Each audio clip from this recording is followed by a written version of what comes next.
Vamos a continuar en esta mañana. Hemos hecho una pausa o un paréntesis de esta serie expositiva que estamos estudiando de hace algunas semanas, la carta a los Hebreos, pero entramos en la misma secuencia de la Escritura al tema del cielo, y hoy vamos a tratar el último tema referente precisamente a qué es el cielo, cómo es el cielo. Y particularmente en esta mañana creo que el tema más importante o el que más nos importa, más nos atañe, ¿cómo va a ser nuestra relación con Dios allá en el cielo? Justamente el lugar donde en esa madrugada la hermana Sarita entró y llegó finalmente.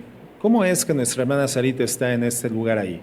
¿Qué es lo que ella está viendo? ¿Qué es lo que ella está disfrutando?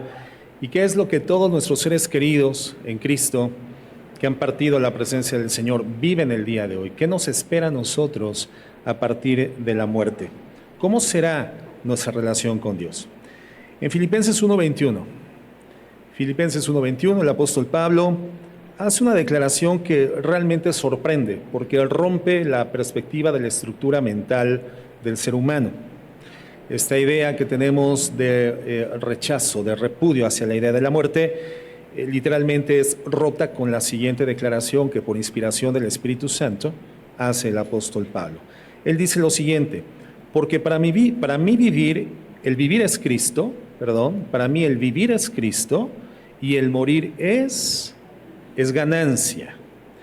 Entonces esta declaración refleja una actitud diferente a la que la mayor parte de la gente tiene en relación al tema de la muerte.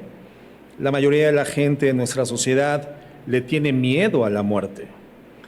Y el hecho de que Pablo establezca que la muerte para él representa el momento en el que va a ser efectiva su mayor ganancia, pues nos muestra una confianza plena en que la vida venidera es mucho mejor que la que él estaba viviendo en ese momento. Él había tenido una experiencia personal previa, ustedes recordarán, en la segunda carta de los Corintios, capítulo 12, verso 2.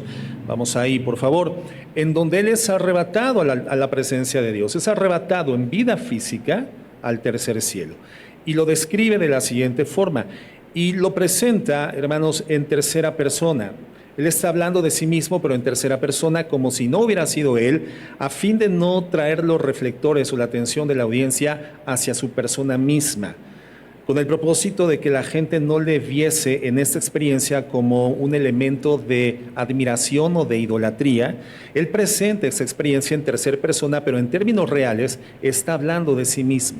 Y dice: conozco a un hombre en Cristo que hace 14 años, si en el cuerpo no lo sé, si fuera del cuerpo no lo sé, Dios lo sabe, fue arrebatado hasta el tercer cielo. Y conozco a tal hombre, si en el cuerpo o fuera del cuerpo no lo sé, Dios lo sabe, que fue arrebatado al paraíso, donde oyó palabras inefables que no le es dado al hombre expresar. Y entonces lo que nos damos cuenta es que Pablo en ese momento, en esa experiencia, literalmente vio a Dios en el cielo, la morada de Dios, y fue indescriptible. No se le permitió posteriormente hablar de lo que él vio y experimentó, pero vio lo suficiente para saber esto que él nos está diciendo en Filipenses, que estar en ese lugar con Dios, hermanos, es ganancia. Es la mayor y mejor experiencia. Es la circunstancia hacia la cual el cristiano, la persona redimida por la gracia, tendría que desarrollar el más alto nivel de expectativa y deseo en su corazón. El apóstol Juan, por su parte, vio igualmente con una enorme expectativa el cielo. Recuerda que a él es iluminado, le es revelado por el poder del Espíritu Santo, directamente del Señor Jesucristo, una porción importante del libro del Apocalipsis. Y entonces, en el capítulo 22, verso 20 de Apocalipsis, él dice lo siguiente, en la parte final: el que da testimonio de estas cosas dice: ciertamente vengo en breve. Quien da testimonio a la conciencia, al alma, a la mente, a la condición física y espiritual de Juan es el Señor Jesucristo.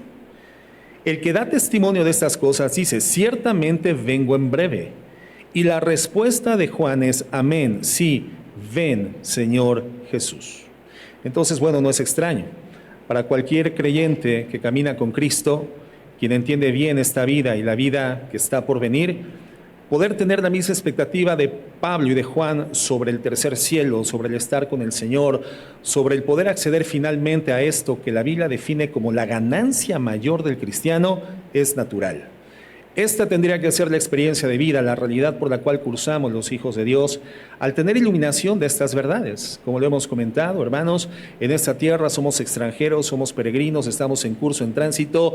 Nuestro destino eterno y final no se encuentra aquí y por lo tanto no tendríamos que aferrarnos y arraigarnos de forma tan fuerte, tan cruda, a los beneficios temporales que nos otorga el mundo cuando nos son dados por Dios solamente para podernos ayudar a cursar de la mejor forma posible el tránsito hacia el destino final, hacia el encuentro con la ganancia que es estar en la presencia de Dios en el tercer cielo. Hemos estado aprendiendo, hermanos, por qué el cielo es tan atractivo para nosotros, por qué es ganancia en el momento en que Dios sobrenaturalmente y soberanamente decida llevarnos individualmente a cada uno de nosotros a ese lugar. ¿Por qué es el mejor lugar? ¿Por qué tendría que ser el más apetecible, el más deseable, el más anhelado por nosotros? Bueno, lo hemos descrito. ¿Quién se acuerda por qué? A ver, ¿quién me dice? ¿Por qué el cielo es el mejor lugar? ¿Cómo le llamas al lugar donde están tus padres, donde están tus hermanos, donde viven permanentemente? ¿Cómo le llamas a ese lugar? Casa, hogar. Para nosotros el cielo es precisamente eso, hermanos. Es nuestra casa, es nuestro hogar. ¿Por qué? Porque es el lugar donde Dios vive.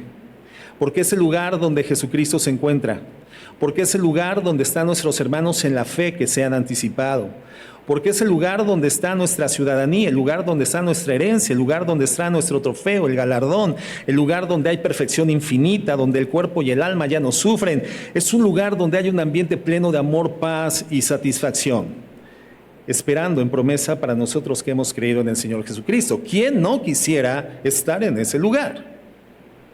Y en esta mañana llegamos a esta realidad gloriosa del cielo, la más gloriosa, que es la relación que vamos a sostener con el Señor en ese lugar. ¿Cómo va a ser nuestra relación con Dios en el cielo? Bueno, lo primero que podemos mencionar es que estaremos con Él en un estado de perfecta plenitud y a esto le llamamos comunión. Comunión. Sin duda esto es el gozo supremo del cielo, la comunión que podremos llegar a experimentar allá con el Señor, porque Dios es la persona suprema del cielo y del universo y de la eternidad. Entonces, tener comunión con Él y con el Señor Jesucristo, con el Espíritu Santo, sin duda alguna para nosotros es el gozo supremo, es el gozo más alto. Fíjense lo que dice Primera de Juan 1:6. Primera de Juan 1:6. Dice: si decimos que tenemos comunión con Él, con nuestro Señor Jesucristo, que es lo que habitualmente aseveramos y asentamos los hijos de Dios, ¿no? Los cristianos. Nos preciamos de ser personas únicas sobre la tierra porque por la redención en Cristo Jesús, por su muerte vicaria y expiatoria en la cruz del Calvario, donde hemos estudiado que Él nos reconcilia eternamente con el Padre, pagando la culpa del pecado que nosotros habíamos cometido, pero haciéndose Él voluntariamente el depósito de esa culpa para que fuese juzgada en Él y no en nosotros, y sustitutivamente habiendo tenido entonces en Cristo nosotros el perdón de los pecados, ahora decimos naturalmente los hijos de Dios que tenemos comunión con Cristo, ¿sí o no? Porque eso es lo que logra la redención en Cristo Jesús, una reconciliación con Dios. El conflicto más grande que se había registrado en el universo entre Dios y el hombre por causa del pecado es resuelto por Cristo en la cruz del Calvario y hoy tenemos comunión, vinculación, unidad, amistad, relación con Dios en Jesucristo. Y entonces, si decimos que tenemos comunión con Él, pero andamos en tinieblas, mentimos, no estamos practicando la verdad.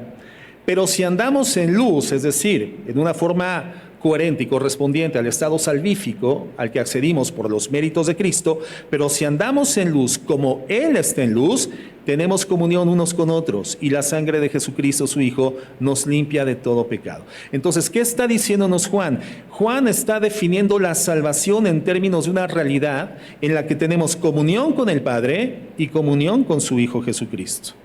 Comunión. La palabra comunión del griego koinonía, que significa compañerismo. Significa la parte de la relación que uno tiene con otra persona. Nos muestra los efectos prácticos de la comunión con Dios producidos por el Espíritu Santo en las vidas de los creyentes como resultado de la fe. Entonces, cuando una persona se convierte en un creyente, la Biblia nos dice que entra inmediatamente en comunión con Dios. La vida de Dios entonces comienza a convertirse gradual y progresivamente en nuestra vida. Comenzamos a sentirnos tan identificados con Él que su voluntad comienza a convertirse también en nuestra voluntad. Su propósito comienza a dimensionarse y a cobrar realidad como nuestros propósitos. Su deseo es nuestro deseo, su objetivo es nuestro objetivo, incluso aun cuando esto se vea constantemente o eventualmente estorbado por el pecado, nuestro espíritu, hermano, dice la Biblia, está en conexión con Dios, en comunión con Dios. Entonces, la salvación nos llevó a esto, hermanos, esta realidad gloriosa, la comunión. Y podemos hablar con Dios porque estamos en comunión. Podemos escuchar la voz de Dios porque estamos en comunión. Nos ilumina su voluntad a través de su palabra por el Espíritu Santo y entonces estamos viviendo en una comunión real espiritual con Dios, aunque en un sentido esta comunión tenga estorbos temporalmente, cuando pecamos, cuando nos desviamos, tropezamos, pero la Biblia dice que Él nos toma de la mano, 7 veces cae el justo y 7 veces el Señor lo levanta. Entonces, cuando vayamos al cielo, vamos a entrar en esta comunión que ya no tendrá interrupciones, que ya no tendrá desvíos, que no tendrá temporalidades obstaculizadas, sino que estaremos en una condición continua, perfecta, completa e ininterrumpida con Dios.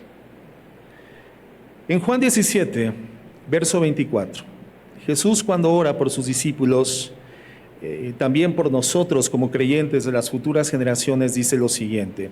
Dice: Padre, aquellos que me has dado, quiero que donde yo estoy, también ellos estén conmigo. Qué hermosa oración que ilumina la conciencia de estos que escucharon la oración del Señor en esta última cena que Él celebra con ellos, en esa última Pascua que el Señor lleva efecto en ese lugar especial, la noche previa a su crucifixión. Él hace esta oración y les revela algo extraordinario. Él en oración al Padre es como cuando decimos: lo digo, Pablo, para que me escuches, Pedro, ¿verdad? O sea, se lo digo a otro para que quien está cerca se entere de lo que estoy diciendo. Él ora al Padre, pero a la vez está diciéndole a los discípulos que el lugar al cual Él se dirige, y este lugar de eternidad, esta dimensión inaccesible para la limitada mente humana, es el lugar donde también ellos van a estar. Padre, aquellos que me has dado, quiero que donde yo esté hoy, también ellos estén conmigo. Eso es algo sorprendente, hermanos, porque vemos el deseo de Cristo de tener comunión eterna con nosotros. Ese es el deseo de Cristo, tener comunión permanente e ininterrumpida con nosotros. Y digo que es sorprendente porque con frecuencia pensamos que el anhelo del creyente es justamente este, ¿no? Estar con Cristo. Pero lo que vemos en este texto es que Cristo muestra su anhelo de estar con nosotros.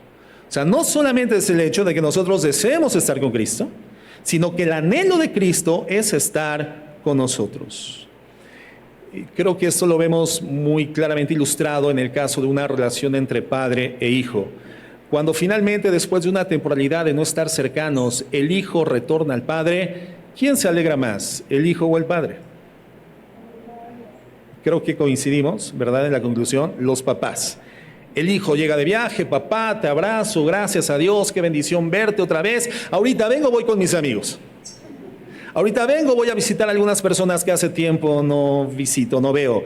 Pero cuando nosotros vemos a nuestros hijos aproximarse, hermano, es algo así como el hijo llegando a los brazos del padre, el hijo pródigo.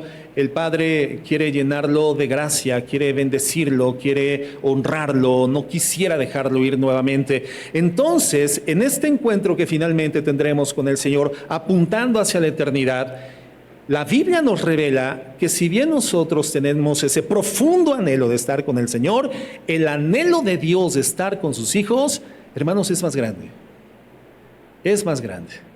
Por eso dice la Biblia que cuando un pecador llega a la presencia del Señor, ¿qué sucede en el cielo? Hay fiesta.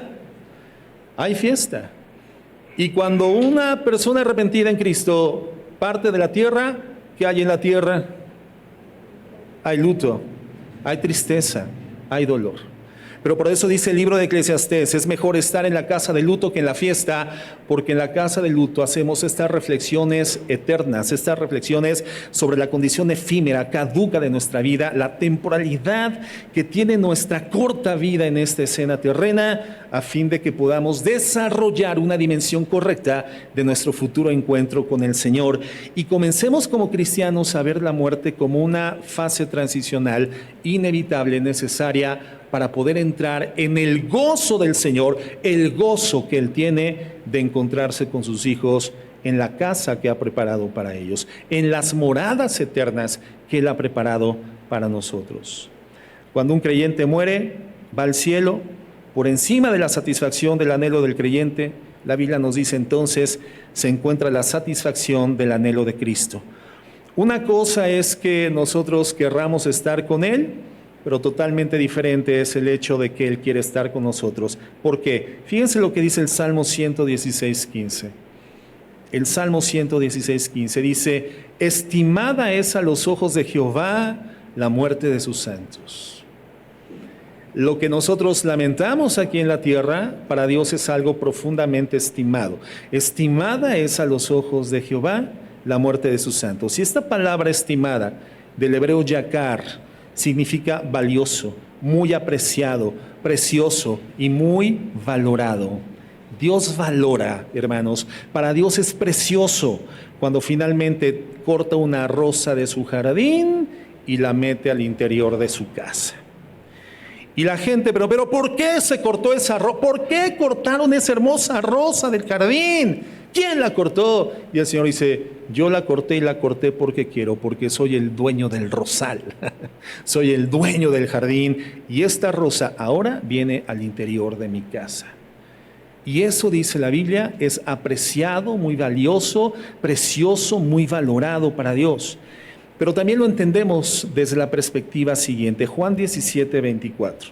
En la misma escena de la última cena, el Señor, orando con el Padre, le dice, Padre, aquellos que me has dado, quiero que donde yo estoy, también ellos estén conmigo, para que vean mi gloria que me has dado, porque me has amado desde antes de la fundación del mundo.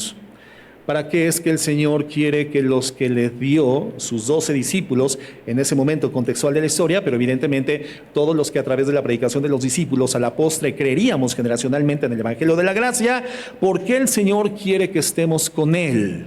¿Por qué? ¿Qué dice el texto? Para que nosotros veamos la gloria que el Padre le dio al Hijo, porque me has amado desde antes de la fundación del mundo. Entonces Cristo quiere que veamos la majestuosidad de su deidad. Él desea que estemos en el cielo con Él y entonces ora a su Padre precisamente por esto.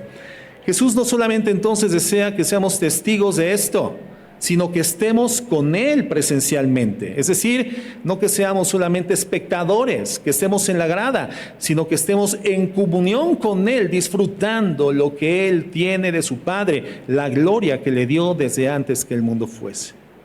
El cielo entonces, hermanos, es un lugar perfecto en el que en estado de perfección del cuerpo y del alma tendremos comunión perfecta, ininterrumpida, eterna con el Padre, con Jesucristo y con el Espíritu Santo. Fíjense lo que dice Juan 13, verso 33. Dice así, Juan 13, 33. Hijitos, aún estaré con vosotros un poco, me buscaréis, pero como dije a los judíos, así lo digo ahora a ustedes, a donde yo voy, vosotros no podéis ir. Ahorita, evidentemente. Verso 36. Le dijo Simón Pedro, Señor, ¿a dónde vas? Jesucristo le respondió, a donde yo voy no me puedes seguir ahora, mas me seguirás después. Juan 14:1. Juan 14:1. Y dice entonces, porque el Señor sabía lo que estas palabras estaban generando en el corazón de sus discípulos, de los apóstoles, una inevitable condición de conturbación, porque cada momento que pasaba y transcurría, el vocabulario, el lenguaje, la forma de expresión del Señor era más fehaciente, más clara, más transparente, más nítida, haciéndoles ver que en breve Él sería retirado de ellos, retirado de su presencia. Y entonces en el verso 1 de Juan 14 dice, no se turbe vuestro corazón. ¿Creéis en Dios? Creed también en mí. En la casa de mi Padre muchas moradas hay, muchas moradas hay. Si así no fuera, yo os lo hubiera dicho. Voy pues a preparar lugar para vosotros, y si me fuere y os prepararé el lugar, vendré otra vez y os tomaré a mí mismo, vendré otra vez, los tomaré a mí mismo, para que donde yo estoy, vosotros también estéis. Voy a la casa de mi padre. Ahorita no pueden venir conmigo, pero yo me anticipo, porque dentro de la casa de mi padre yo voy a preparar, ¿qué cosa? Morada para ustedes. Hay quienes dicen que el Señor está preparando palacios para sus hijos. No. La Biblia no nos habla de palacios. La Biblia nos habla de una casa que es la casa del Padre, la casa de Dios, y dentro de la casa del Padre el Señor está preparando para nosotros moradas, que significa habitaciones, cuartos, claro que deben de ser extraordinarios, preciosos, inimaginables. No tenemos parangón ni parámetro humano para poder pensar siquiera imaginativamente lo que representan esos lugares, pero Cristo dice, se ha anticipado y está preparando esa morada para nosotros dentro de la casa de su Padre. Y dice, y si yo me anticipo, vendré nuevamente y los tomaré a mí mismo. ¿Qué significa esto? Que no vamos a un lugar, hermanos, vamos a una persona. Los tomaré a mí mismo. Vamos a una persona. Vamos a la comunión con Dios. No vamos a un lugar a partir del cual podamos llegar a Dios, no. Vamos a una persona. Vamos a Dios, al Señor Jesucristo y a la plena comunión con el Espíritu Santo. ¿Qué significa esto, hermanos? Que nunca vamos a estar fuera de la presencia de Dios. Nunca vamos a estar fuera de la presencia de Cristo y de la presencia de su Espíritu Santo. Y esa es la esencia del cielo. Por eso el cielo es cielo. El cielo es el lugar donde Dios está. Y es el lugar donde, estando Él, vendrá por nosotros en la persona de Jesucristo, su Hijo, y nos tomará a Él mismo para estar en comunión con Él. El cielo es cielo porque Dios está, y ahí donde Dios está, ahí estaremos nosotros con Él. Entonces, ¿cómo va a ser nuestra relación con Dios? Pues en primer lugar, estaremos en comunión interminable con Él, y debido a que Dios es belleza infinita, gloria infinita, majestad infinita, santidad infinita, estaremos presenciando las realidades de su gloria infinita. Fíjense lo que dice Primera de Tesalonicenses 4:13.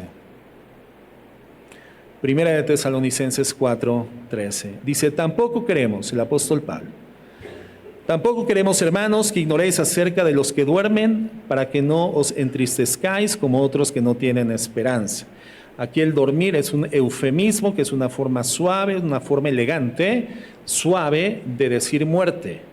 No se está refiriendo a la gente que descansa en el sueño, se está refiriendo a la gente que ha muerto. Y por eso dice, no quiero que por causa de los que han muerto se entristezcan tan profundamente como los que no tienen esperanza. Hermano, creo que todos nosotros en algún momento hemos sido testigos de estas escenas terribles, terroríficas, angustiantes, llenas de estrés, de ansiedad, de tristeza, de desolación, cuando un ser querido está siendo descendido bajo la tierra 3 metros y comienza a ser echada a la tierra para cubrir ese ataúd. Hermano, son escenas muchas veces desgarrantes para la gente cercana, los seres queridos, las familias, los sobrevivientes. Y es justamente lo que Pablo dice, esto no puede ser entre ustedes. No se entristezcan como la gente que está desorientada, no sabe hacia dónde va, no tiene noción ni idea próxima ni lejana siquiera de lo que sucede después de la vida. La gente que no tiene esperanza, literalmente de la partida de sus seres queridos, es alguien que entra en una depresión profunda. ¿Y cómo sales de ese agujero de ignorancia y de desesperación? No se puede.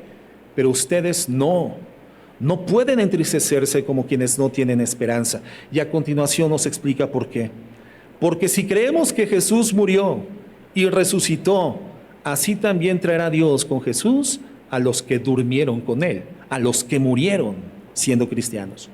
Por lo cual os decimos esto en palabras del Señor, que nosotros que vivimos, que habremos quedado hasta la venida del Señor, no precederemos a los que durmieron, porque el Señor mismo, con voz de mando, con voz de arcángel y con trompeta de Dios, descenderá del cielo, y los muertos en Cristo resucitarán primero.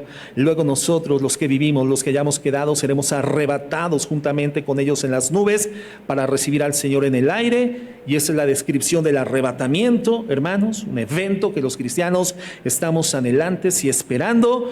Para recibir al Señor en el aire seremos arrebatados y estaremos, ¿cómo?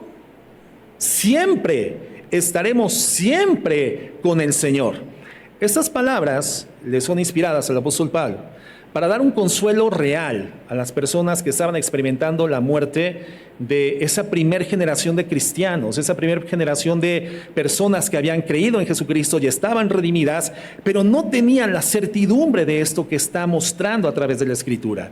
Y entonces les dé el consuelo. Llegará un momento donde estaremos nuevamente reunidos, los que murieron y los que vivamos, ellos resucitarán, nosotros tendremos un cuerpo glorificado, seremos arrebatados después de que ellos resuciten y estaremos todos los que partieron antes y nosotros en la presencia de Dios. Pero la verdadera esperanza, el verdadero gozo de esta información, por supuesto, involucra el reencuentro con nuestros seres queridos, hermanos, pero lo glorioso de esto es que estaremos con Cristo por siempre, hermanos.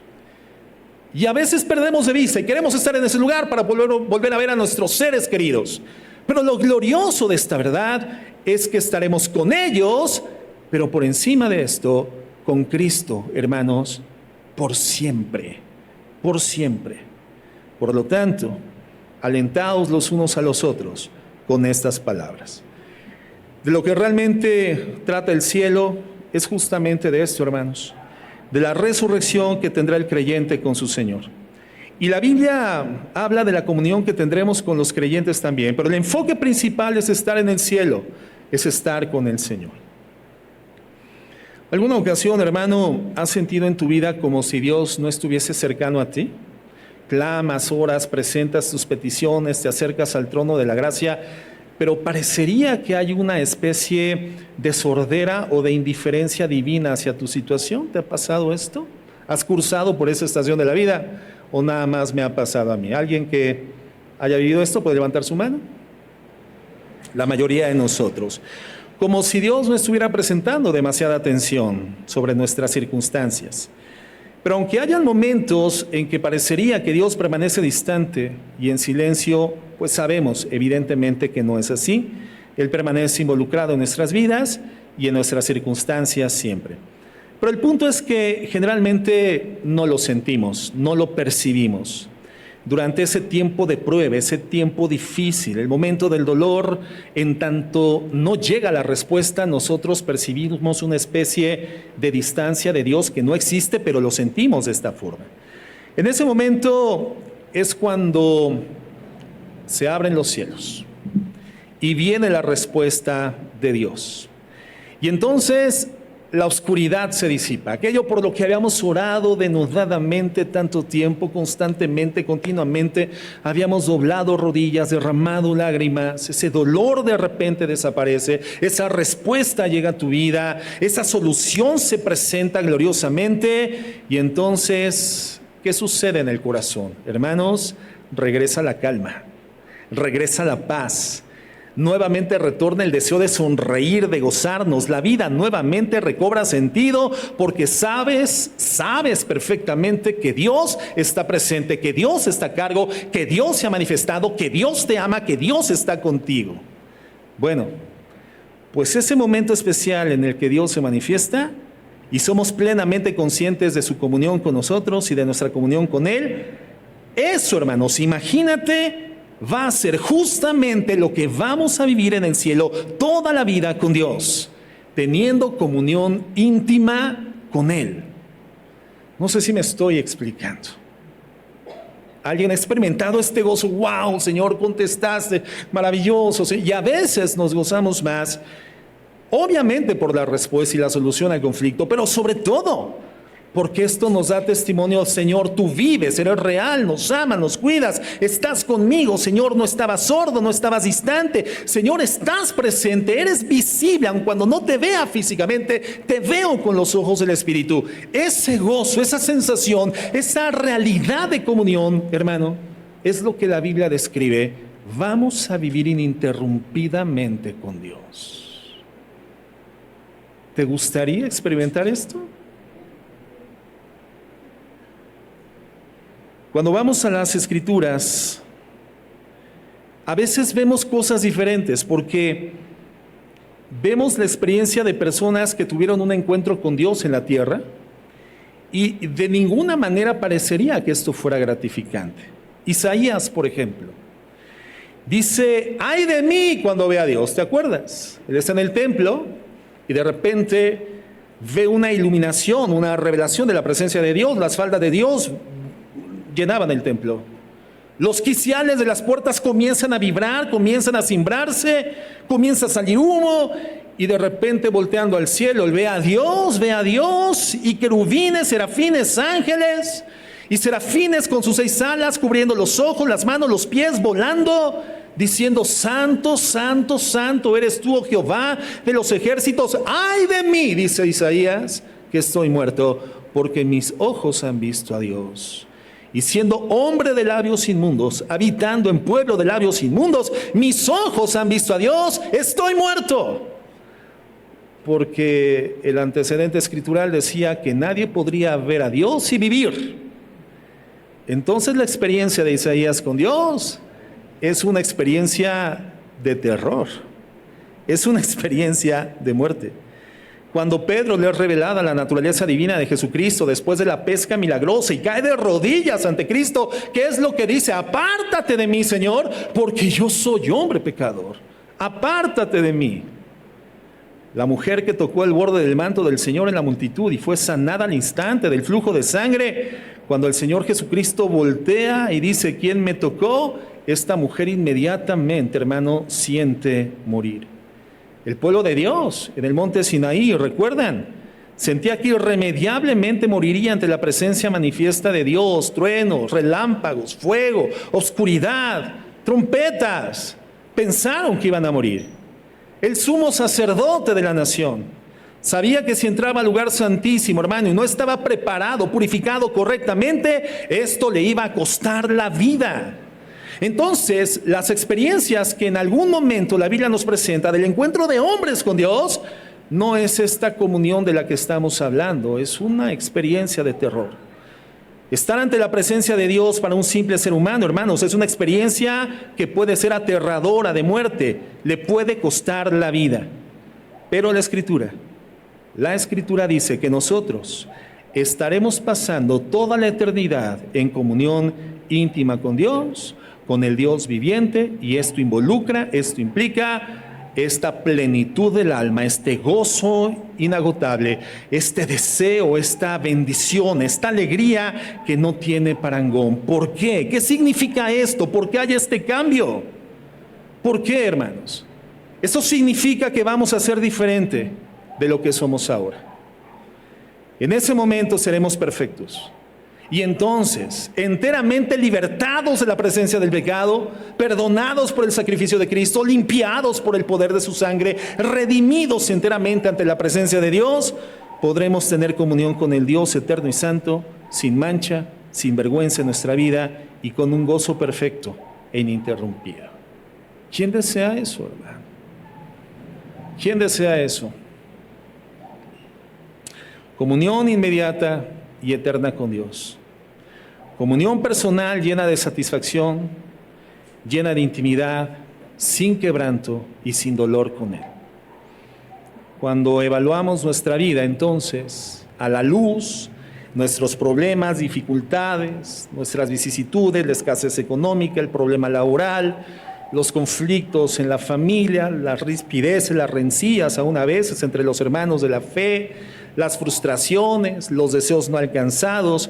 Cuando vemos esta condición terrena defectuosa y fallida, pero a la luz, hermanos, no del sufrimiento de esta tierra, sino a la luz de la eternidad futura, entonces todo lo que en su gracia recibimos, cosas buenas, pero también las experiencias negativas, hermanos, todo eso se reduce a un plano secundario, hermanos, o terciario. Aún lo bueno que recibimos, hermanos, el alimento, el aire, la luz, el sol, la compañía de tu esposa, la gracia de tus padres, el trabajo con el que te esfuerzas y tienes bienes materiales, todo termina ubicado en una segunda posición, en su justa dimensión. Todo, hermano, todo es terreno y todo es temporal. Esas cosas, como ya lo hemos platicado en estos días, en las que invertimos la vida, el tiempo, los recursos, el dinero, le damos los recursos no renovables de nuestra existencia, el tiempo, a esos deleites o objetivos o metas terrenales, hermano, un día simplemente dejarán de ser para siempre. Y solamente llevaremos con nosotros el carácter que en Cristo hayamos desarrollado, a partir del conocimiento que hayamos tenido de Él por la comunión que en esta tierra, hoy en Cristo, podemos tener. Lo único que te vas a llevar a la presencia de Dios, hermano, lo único es el carácter cristiano que hayas desarrollado. Por lo tanto, ese tendría que ser el enfoque. Ahí tendría que estar el centro de nuestros esfuerzos, la motivación de nuestra vida. Y por supuesto no te estoy sugiriendo que te hagas una seta, que vendas tus cosas, que te vayas a la punta del cerro, que te salgas del sistema, que te vayas al norte de Alaska, ¿verdad? A veces dan ganas, ¿verdad? Digo, quiero salir del sistema, salirme de aquí como sea, me voy al bosque, ¿dónde? Pero hasta en el bosque me va a llegar Hacienda y me van a obligar a pagar impuestos por los árboles que consuma. ¿Qué hago? ¿A dónde me escapo? Hermano, mira, el Señor no nos llamó a salir de esa tierra, sino a vivir en esta tierra como hijos de Dios, como extranjeros y como peregrinos, con el enfoque correcto en nuestros corazones, motivando nuestro corazón, centralizando en nuestro corazón el verdadero interés del Hijo de Dios. La persona redimida se enfoca en desarrollar el carácter de Jesús. Y los placeres de este mundo, los placeres materiales, comienzan a perder peso, comienzan a perder presencia, comienzan a perder importancia. Hay cosas que tenemos que consumir para poder subsistir y esas cosas Dios mismo nos las provee, pero no para que las tomemos como el centro de nuestra existencia, sino para que con gratitud y humildad le digamos: Señor, eres tan bueno que sustentas mi vida espiritual porque le has dado eternidad en Cristo y sustentas mi vida física en tanto estoy en Cristo. Soy un extranjero y soy un peregrino en esta tierra. En esta vida, las cosas que recibimos de Dios, hermanos, son hermosas, pero todas son solo para auxiliarnos en este estadio transitorio de nuestra vida en la tierra. Tu esposa, hermosa, bonita, la que amas y procuras, y no quieres que le dé el sol ni que le dé el aire, hermano, es un bien, pero es un bien terreno. Un día en la presencia del Señor ya no va a ser tu esposa, tus hijos, por los que das la vida. Es que mi genrucho no le puede faltar nada, que no le dé el aire, el mameluco al nene de 30 años, su Gerber, su Bibi. Bueno, esos hijos en los que has empeñado la vida, y gracias a Dios si tu empeño fue por la crianza cristiana bíblica, hermano, hermana, gracias a Dios por ello, tus hijos un día dejarán de serlo. Y si en gracia un día se ven allá en el cielo, nos veremos con nuestros padres, hermanos, hijos, con un amor que es por encima del amor que hoy tenemos, pero hermano, ya no serán tus hijos. Recordarás, ese joven fue mi hijo, esa mujer fue mi madre, ese padre, ese hombre fue mi padre, pero ya no será como tal. Nos llevamos lo eterno, hermanos, y lo eterno en esta tierra para nuestra vida transitoria y caduca no es otra cosa sino el carácter de Cristo que hayamos desarrollado. ¿Cómo es el carácter de Cristo, hermanos? ¿Dónde encontramos descrito, lo hemos estudiado, el carácter de Cristo? En la Biblia, ¿dónde viene el carácter de Cristo? ¿Quién me lo dice? ¿Dónde está? Gálatas 5. Más el fruto del Espíritu es amor, gozo, paz, paciencia, bondad, benignidad, mansedumbre, templanza y fe. Entonces, tu enfoque no tendría que ser porque ¿cuántos aguacates me está dando la huerta? Nada más saqué 30,000 toneladas, qué mal me fue. Tu enfoque no tendría, ¿cómo va el negocio? ¿Cómo va el negocio? Como el hombre, aquel norteño, ¿verdad?, que estaba en el lecho de muerte y decía: hijos, Vieja, ¿estás aquí, vieja? Aquí estoy, viejo. Pedrito, ¿estás aquí? Aquí estoy, papá. Lucita, ¿estás aquí? Aquí estoy, papá. Carlitos, ¿estás aquí? Aquí estoy, papá. Entonces, ¿quién está cuidando el negocio? A punto de partir el hombre, y con las garras aferrado a la tierra que estaba por dejar. Y ese es el enfoque, hermanos, de muchos cristianos, lamentablemente, ¿no? Pastor, no voy a poder llegar a la congregación, al servicio. Es que, fíjese que me surgió un compromiso de trabajo, hermano. ¿Hasta dónde no es usted entendido que el domingo es el día del Señor? Tiene 6 días para trabajar y hacer que su negocio produzca, guiado por el amor de Dios, por la sabiduría de Cristo, pero el domingo es el día del Señor. Pero es que si no trabajo el domingo, ¿qué hago? Dedíquelo al Señor. Comience a desarrollar la dinámica del reino. Comience a vivir desde la tierra con la dinámica celestial. Recuerde que usted no es natural de esta tierra, aun cuando físicamente nacimos aquí, ya hemos sido sujetos de una transformación espiritual y por lo tanto no de voluntad de hombre sino de Dios, y ahora somos ciudadanos del reino, en curso a la patria celestial, extranjeros y peregrinos, no para consumir y vivir como el mundo consume y vive, sino para poder representar los intereses del reino al cual nos dirigimos, viviendo como ese reino nos dice que vivimos en esta tierra. Por eso es el reino al cual pertenecemos, y en ese reino hay un rey, y ese rey determina las normas, las formas, las condiciones, las conductas, los términos, las normas están definidas por el rey, y si ese rey es tu rey, entonces tu vida se rige por la norma de ese rey. Y las normas de ese rey no son pesadas. Mi yugo, dice Jesús, es fácil de llevar y ligera mi carga. Pero sean mansos y humildes de corazón y encontrarán lo que intentan encontrar a través del negocio, el trabajo, los incrementos salariales. Hallarán paz para sus almas. Paz para sus almas. Entonces, aún las cosas buenas que recibimos de Dios en esta tierra dejarán de tener en aquel lugar presencia, y por lo tanto desde hoy deberían de dejar de ser el centro de nuestras motivaciones.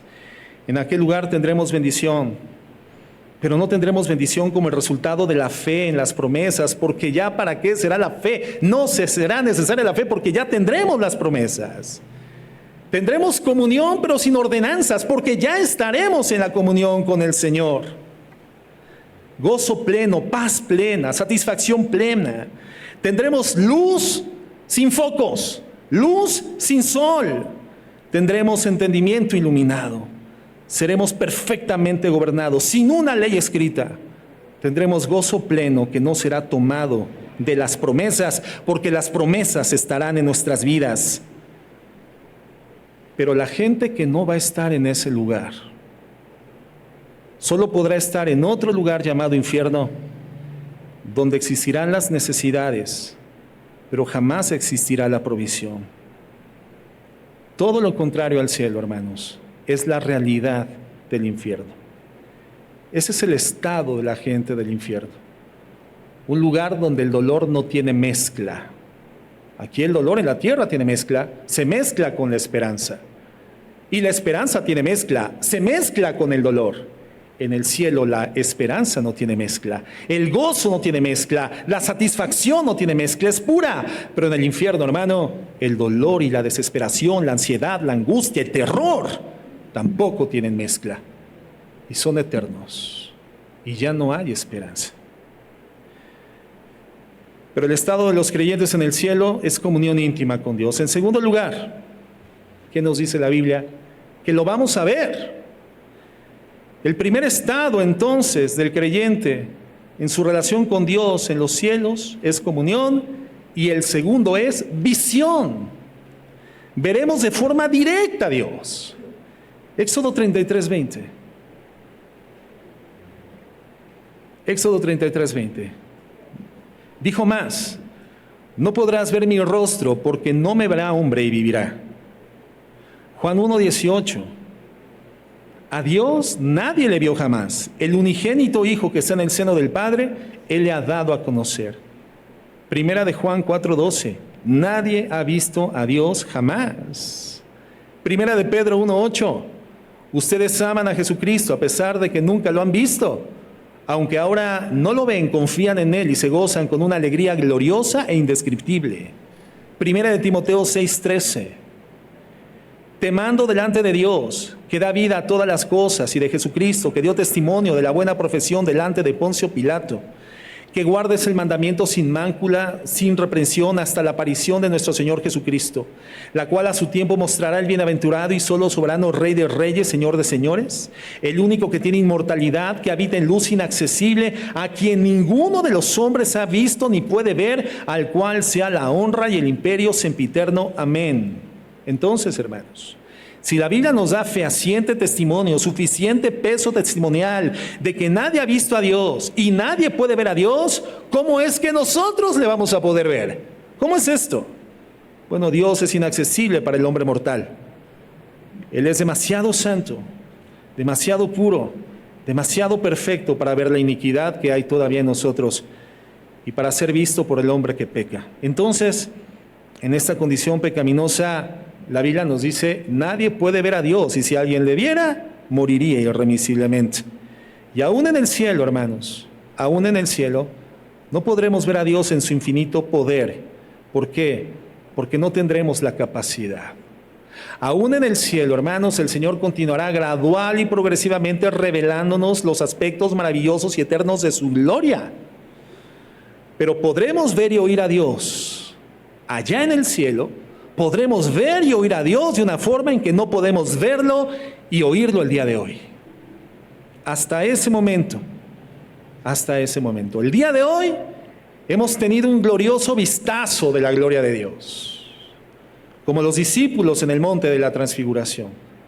Pero para soportar la luz completa, hermanos, de la presencia de Dios, deberemos ser personas completamente transformadas, aún en este cuerpo de carne que todavía nos limita, sin presencia alguna del pecado. Y por lo tanto dice la Biblia que cuando seamos arrebatados o llevados a su presencia, o bien resucitados habiendo sido creyentes, tendremos cuerpos diferentes, glorificados, semejantes al cuerpo de la gloria de Cristo.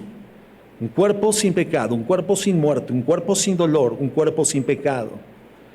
Dice la Biblia que Dios es espíritu, pero cuando se revela a nosotros, le podremos ver tal como Él es. Salmo 104:2.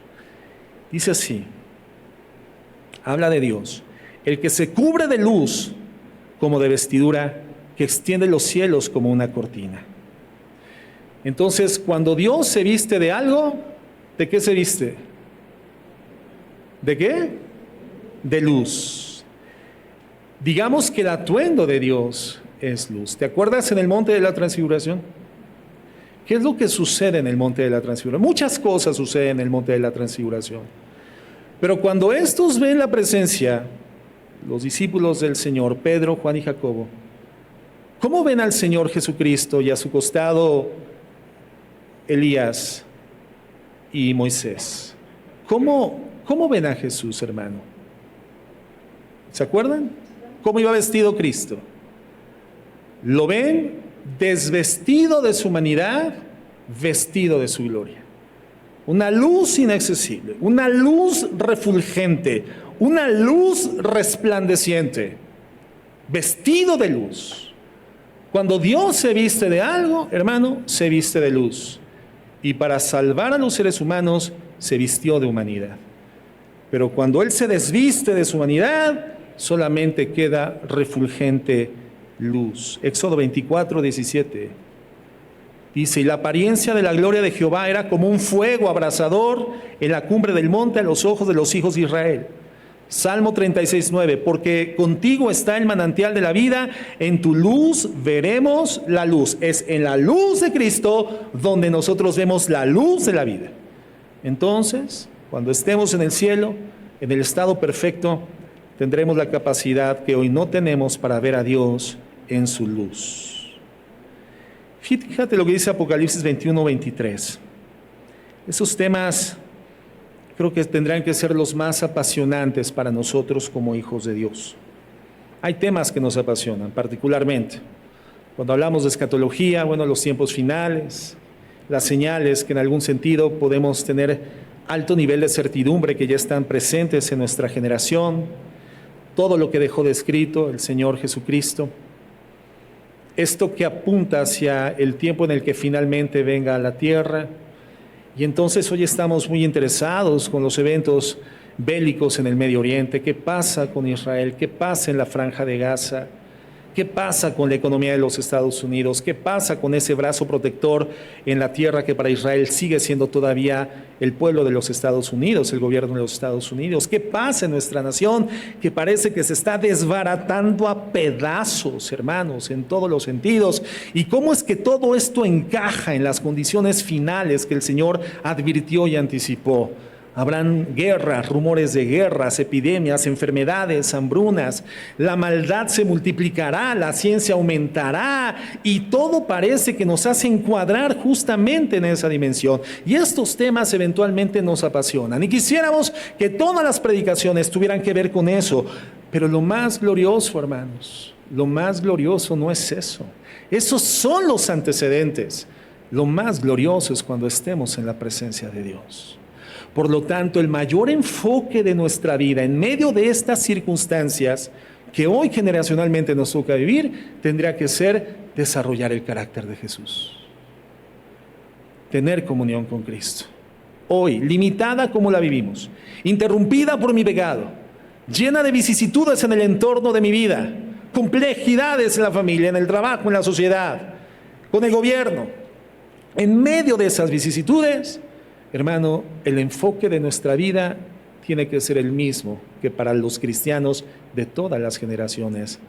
Y de entrada no es venirte a dormir a la iglesia. Perdón, alguno desperté ahora y discúlpenme por favor.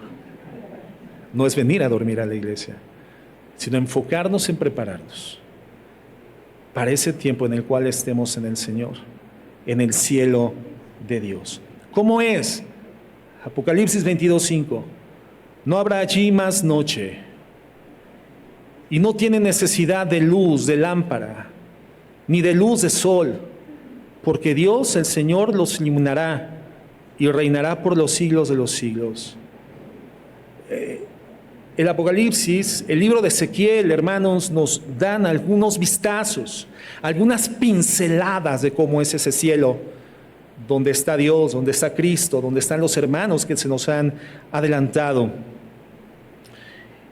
Y lo que nos muestra es impresionante, hermanos. Dice, ahí ya no va a haber noche. De entrada, si ahí no hay noche, ¿qué significa esto, hermano? Ya no hay noche. Uy, me voy a morir de sueño, voy a andar de malas en un día eterno. Es que cuando yo no duermo bien, pastor, yo no soy yo. No soy yo. ¿A alguien le pasa así? Levante la mano, una mala noche y el día literalmente te conviertes en fiera o en fiero. ¿Qué significa que no va a haber noche allá, hermano? ¿Qué significa? ¿Te puedes imaginar eso? No vamos a tener necesidad de descanso. ¿Por qué? ¿Por qué descansamos hoy, hermano? ¿Por qué descansamos hoy? Porque nuestra condición humana fallida, limitada por el pecado, defectuosa, infuncional, hace que el trabajo sea desgastante. Que el estar despierto durante 12 horas, esto desgasta tu cuerpo. El cuerpo se agota, el cuerpo se degrada, el cuerpo se resiente, el cuerpo se enferma, el cuerpo se debilita, porque es un cuerpo afectado indefectiblemente por el pecado. Pero el cuerpo de la gloria que recibiremos, libre del pecado, no tendrá las características ni las disfunciones que tiene nuestro actual cuerpo. Ese cuerpo no se va a cansar. A ver, hermano, ¿tú crees que Cristo se cansó en la tierra? ¿Sí o no? Pues de entrada vemos cuando en la barca Él se duerme, ¿verdad? En ese cabezal, hasta que llegan al Señor, nos hundimos, nos morimos. Al autor de la vida le dijeron, nos morimos. Pero la Biblia dice que Jesús estaba muy cansado. Otro pasaje dice que lo llevaron, es decir, como que lo ayudaron a llegar a la barca y finalmente descansó. Ahora, ¿crees que Jesucristo resucitado se cansa? ¿No? ¿No? ¿Qué tenía que hacer Jesús cuando entraba a un lugar y la puerta estaba cerrada? ¿Qué tenía que hacer? Tocar la puerta para que la abrieran. ¿Qué hizo Jesús para llegar al aposento alto donde estaban atemorizados sus discípulos después de su muerte y su resurrección? ¿Qué hizo Jesús? ¿Tocó la puerta? ¿La atravesó? ¿Y qué dijeron? ¡Un fantasma! Pero los fantasmas comen y Jesucristo comió con ellos. Entonces, no es un cuerpo inmaterial, no es un holograma, no es ingrávido, no es insubstancial, pero es un cuerpo diferente. Una composición molecular que no entendemos, no comprendemos, no tenemos comparativo, no hay parangón. Pero el cuerpo de Cristo, material, se desmaterializa, come, no se cansa, viaja a la velocidad de la mente o más rápido. Por eso dice la Biblia, nos describe, ya no va a haber noche, no va a haber noche. Quiere decir que si llegas a ese lugar, hermana, hermano, somnoliento, con insomnio, mal descansado, malhumorado, malhumorada, no, allá tu cuerpo no se va a cansar, tu cuerpo no se va a cansar.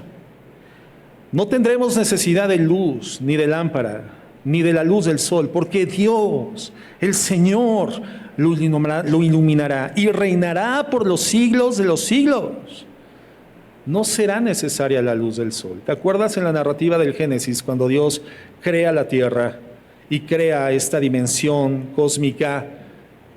Dice que crea la luz. Lo primero que dice, sea la luz. Pero no dijo sea el sol, dijo sea la luz. Hasta después dice, sea la lumbrera mayor para alumbrar en el día y la lumbrera menor para alumbrar en la noche. La luz es antes que el sol. Por lo tanto, aun cuando para nosotros en el sistema planetario en el que vivimos, en nuestra galaxia, el sol sí es una fuente temporal de luz y calor, no es la fuente original de luz. No es necesario el sol. La luz viene de Dios. Él es la fuente de la luz. Entonces, ¿cómo veremos a Dios? Mateo 5:8. Mateo 5:8 nos da la respuesta para poderlo comenzar a experimentar desde aquí. Pero nos habla cómo será allá. Bienaventurados los de limpio corazón, porque ellos verán a Dios. ¿A quién le cuesta trabajo en esta tierra ver a Dios? Y sabemos que no es una visión física, no es una visión que podamos tener a través de nuestro sistema visual, nuestro sentido de la vista.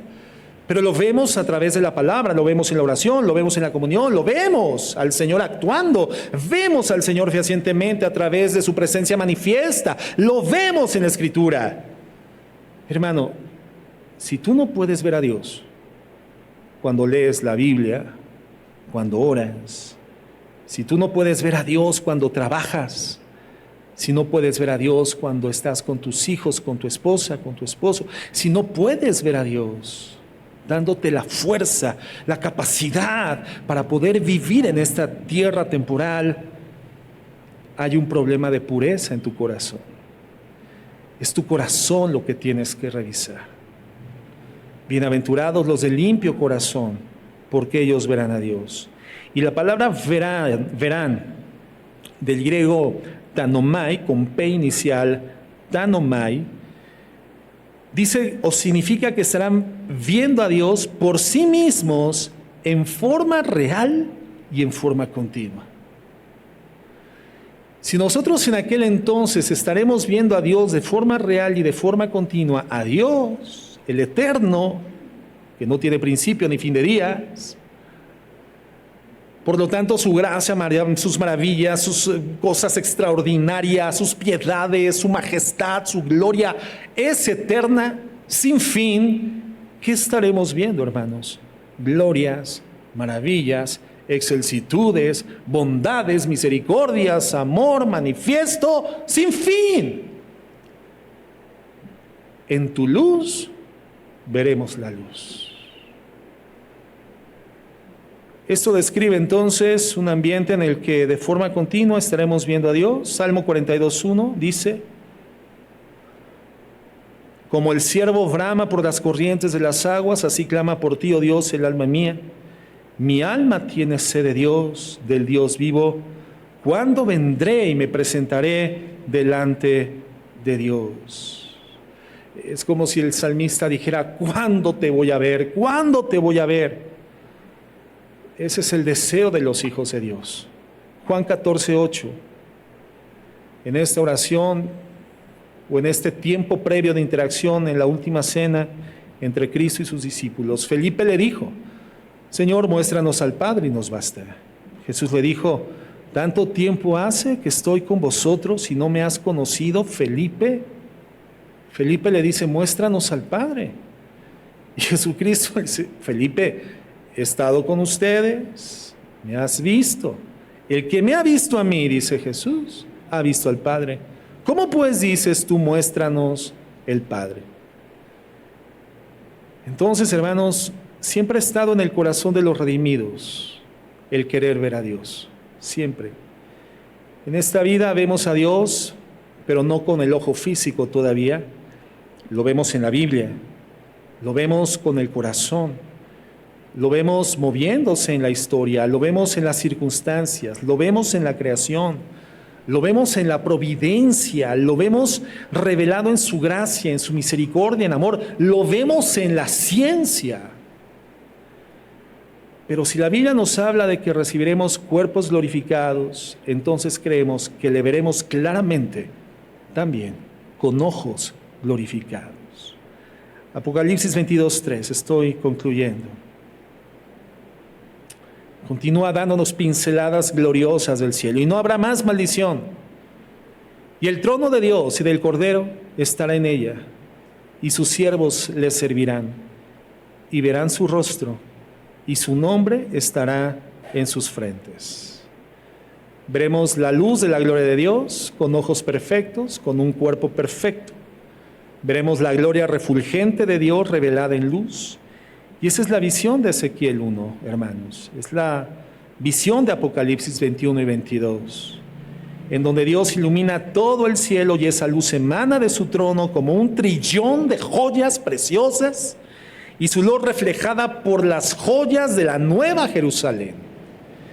Y aunque sin duda siempre habrá una distancia que no podremos conocer todo de Dios, porque aún glorificados seguiremos siendo criaturas de Dios ante un Dios que no tiene fin, que es eterno, sí veremos mucho más allá de lo que podemos imaginar en esta vida de Dios. Veremos a Dios cara a cara, estaremos absorbidos en su gloria celestial, estaremos en su luz refulgente, estaremos cautivados por ella, estaremos con Él en gloria, pero también le veremos con una comprensión de Dios. Primera de Corintios 13:12 dice: ahora vemos por espejo, oscuramente. ¿Por qué dice ahora veremos por espejo, oscuramente? ¿Tú cuando ves al espejo ves oscuramente, hermano? Pues cuando está la luz apagada, pastor. Cuando prendes la luz, ¿ves oscuramente por espejo, hermano? No, nosotros no vemos oscuramente por espejo. ¿Por qué entonces dice Pablo que ahora vemos por espejo oscuramente? Porque los espejos de antes, hermanos, no son como los espejos que hoy compramos en Walmart o en Soriana, ¿verdad? Límpidos, totalmente translúcidos, o digamos reflejan de manera muy fiel la realidad y vemos nuestros rostros tal como son. Por eso a algunos no les gusta mucho verse al espejo, ¿verdad? Pero nos muestran muy fielmente la realidad. Pero en ese entonces no. Los espejos ni siquiera eran de cristal, eran de plata, hermanos. Y era plata tallada, era plata pulida, pero finalmente no lograba esa plata reflejar de forma fiel y nítida y precisa aquello que reflejaba. Entonces se veía distorsionado, se veía en ese sentido oscuramente. Por eso Pablo dice: ahora vemos por espejo, oscuramente, mas entonces veremos cara a cara. Ahora conozco en parte, pero entonces conoceré como fui conocido.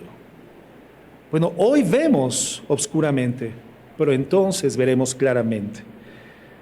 conoceremos enteramente lo que hoy conocemos solamente en parte. Primera de Juan 3:1. Estoy culminando, hermanos.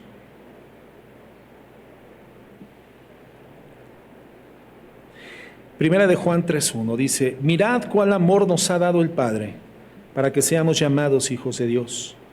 Por eso el mundo no nos conoce, porque no le conoció a Él. Amados, ahora somos hijos de Dios, y aún no se ha manifestado lo que hemos de ser. Pero sabemos que cuando Él se manifieste, seremos semejantes a Él. ¿Cuándo es este día donde Él se va a manifestar, hermanos? ¿Perdón? En su venida. En Él, para nosotros, en Él, arrebatamiento. O si partimos antes de esto al Señor, en nuestra resurrección, ¿verdad? Pero cuando Él se manifieste, seremos semejantes a Él, porque le veremos entonces tal como Él es. Y todo aquel, ¿quién tiene esa esperanza de ver a Cristo, hermano? ¿Cuál es el sensor de que verdaderamente tu anhelo, tu expectativa, tu deseo es ver a Cristo? Es llegar a ese momento donde estés cara a cara con el Señor. Es poder gozar de toda esta plenitud y comunión de la que hemos hablado, que hemos descrito. ¿Cuál es la evidencia de que esto palpita en tu corazón, motoriza tu vida, le da sentido, le da significado y es lo que te impulsa a seguir adelante? ¿Cuál es la evidencia? Que hay una ocupación en tu estado de salvación, purificándote todos los días como Él es puro. ¿Qué significa esto? Vivir en santificación. ¿Pero qué significa vivir en santificación? ¿Cómo se vive en santificación, hermanos? ¿Cómo?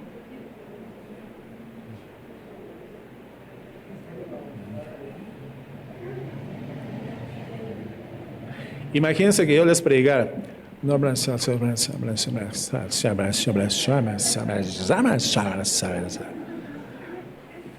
les oigo. No me griten, pero háblenme más fuerte, hermanos. ¿Cómo se vive en santificación? ¿Quién me dice en voz alta y fuerte? Obediencia. Ajá, ¿cómo más? Pero, haciendo la voluntad de Dios, ¿qué decías, Carlos?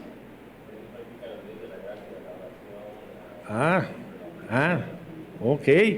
Sí. Perdón, apartándonos del pecado. Sí, hay que ser obedientes. Hay que apartarnos del pecado, hay que vivir en santificación, viviendo en la voluntad de Dios. Pero ¿cómo logramos hacer eso? Siendo redimidos por la gracia en esta tierra llena de complejidades. Es que la Biblia dice que los que roban no entrarán al reino de los cielos. Pero a ver, si yo no meto esta factura chuequita, Hacienda, pues es que me van a cobrar un billetín ahí, que me lo puedo ahorrar. ¿Cómo puedo ser obediente al Señor en un mundo que es contrario a la obediencia a Dios? A ver, quienes tienen un negocio, ¿tienen que pagar impuestos, sí o no? ¿Completo, sí o no? ¿Meter facturas falsas, sí o no? No. Algunos sí, no. No, hermanos. Dad al César lo que es del César y a Dios lo que es de Dios. ¿Qué es de Dios? Tu vida. Los recursos son naturalmente humanos, terrenos. Y hay una condición gubernamental que la Biblia dice tenemos que cubrir correctamente. Paga completos tus impuestos, pero voy a ganar menos. Paga completos tus impuestos si quieres la bendición de Dios. Pero si solamente quieres dinero, no lo hagas. Si quieres la bendición de Dios, sé obediente al Señor. Aunque sean normas gubernamentales injustas. Jesucristo nació en la temporalidad más injusta del Imperio Romano en contra de la nación de Israel, pero nunca pugnó porque el pueblo se rebelara en contra de la injusticia de Roma. Le dijo: págale al César lo que es del César y a Dios lo que es de Dios.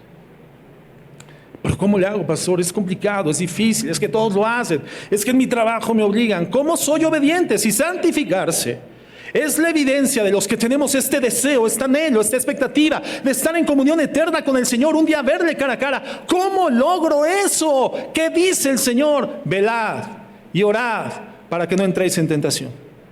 Porque a la verdad el espíritu está dispuesto, pero tu carne es frágil, es débil. Y entonces frecuentemente los deseos altos de tu espíritu se van a estrellar contra la debilidad de tu carne, que van a inclinar tu vida a volver a hacer lo que antes hacías y de lo que el Señor te sacó, para que hoy puedas ser el reflejo de la luz de Jesucristo en esta tierra. Vivir como es Él, pensar como Él piensa, ser su representante, el representante del reino de los cielos aquí, siendo extranjero y peregrino, no adoptando la forma de vida, viviendo en comunión con Dios. Hoy nuestra comunión con Dios es interrumpida, pero ya tenemos una comunión con Dios por la redención. El Señor nos dice, practícala desde acá.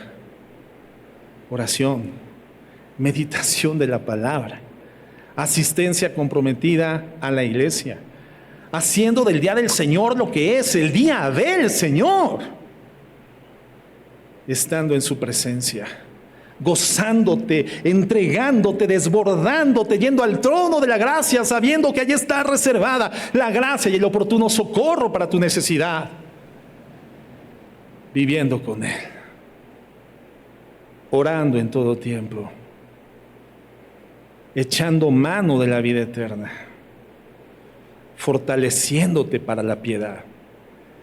Y entonces cuando venga la necesidad de obedecer su voluntad, tendrás fuerza para obedecer su voluntad. Cuando venga el tiempo de hacer frente al mundo y no negociar tus convicciones, podrás hacerle frente al mundo sin negociar tus convicciones. Echa mano de la vida eterna, hermano. Vive en esta tierra como Dios quiere que vivas en el cielo. Él te va a ayudar, Él te va a fortalecer. Búscale en comunión, como ser esa comunión ininterrumpida, perfecta, eterna, sublime en el cielo. Hoy, aun cuando hayan dificultades humanas, busca la comunión con el Señor. Él te va a fortalecer, Él te va a respaldar, Él te va a bendecir, Él te va a llenar de energía, de vitalidad. Él te va a llevar al frente en esa comunión, para que en esta tierra puedas vivir como un hijo de Dios, caminando al cielo. Esa es la esperanza. Y por eso nos santificamos y nos purificamos todos los días como Él es puro. El Salmo 17:15 dice el salmista: en cuanto a mí, veré tu rostro en justicia. Estaré satisfecho cuando despierte a tu semejanza. Esa es la esperanza del salmista, hermanos, ver el rostro de Dios. Pero reconoce que le es necesaria una justicia a su favor, y nosotros ya recibimos la justicia a nuestro favor en Cristo Jesús. ¿Qué es lo que realmente nos satisface, hermanos? La última reflexión de esta mañana. ¿Qué es lo que realmente te satisface? ¿Qué es lo que hace que tu corazón lata? ¿Ropa nueva? ¿Buenos negocios? ¿Trabajo nuevo? ¿Casa nueva? ¿Auto nuevo?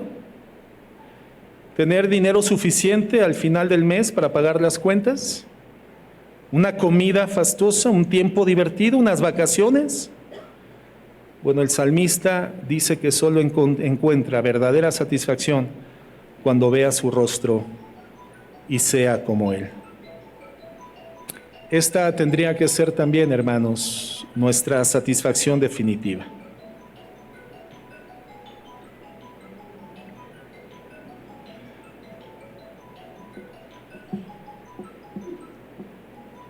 ¿Es este?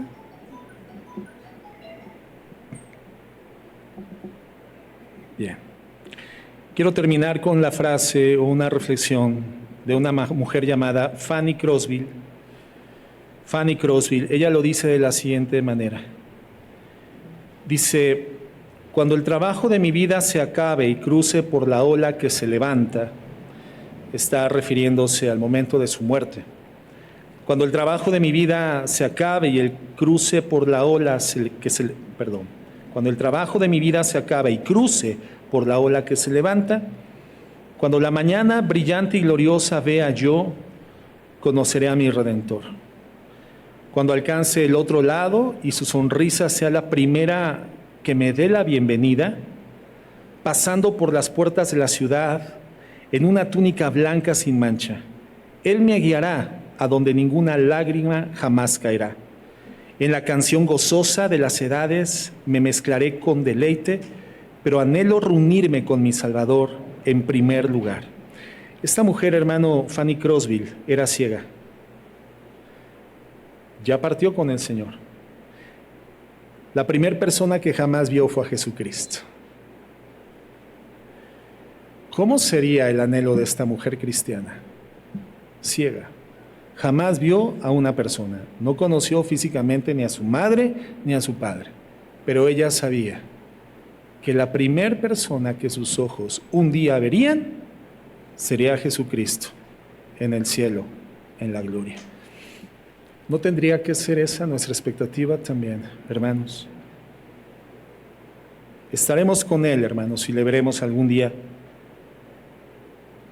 Yo de verdad espero que esta sea la más grande satisfacción de tu vida, de nuestras vidas. Vamos a orar.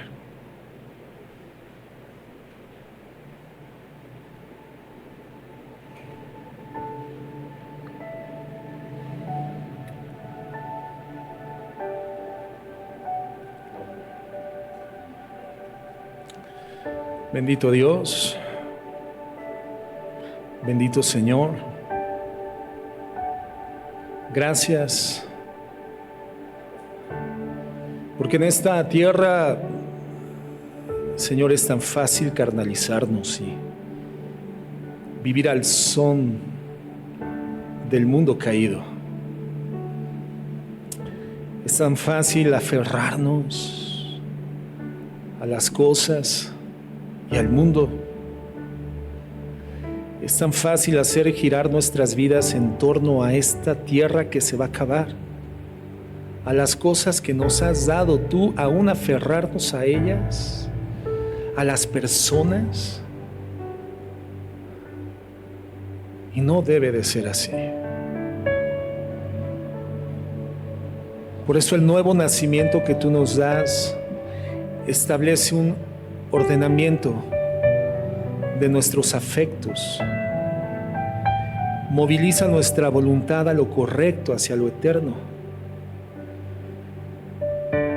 Nos sigue siendo difícil, hay un cuerpo de carne que nos limita, mi Señor, pero nuestras debilidades no te limitan a ti. Es por eso que necesitamos de ti, buscarte a ti. De mañana te buscaré y oirás mi voz y esperaré. Salir muy de mañana en ese lugar oscuro y secreto en donde me encuentro contigo, así como Cristo lo hacía contigo, Señor, para poder enfrentar un día más a un mundo que hará todo lo que esté de su parte, utilizará toda su fuerza y el infierno también para hacer que mi corazón se enclave a esta tierra. Necesito tu fuerza, necesito tu vitalidad, tu energía, tu santidad. Necesito de ti, Señor, para vivir cada día de mi vida como alguien que esté en camino a tu presencia. Porque el anhelo es un día estar ahí,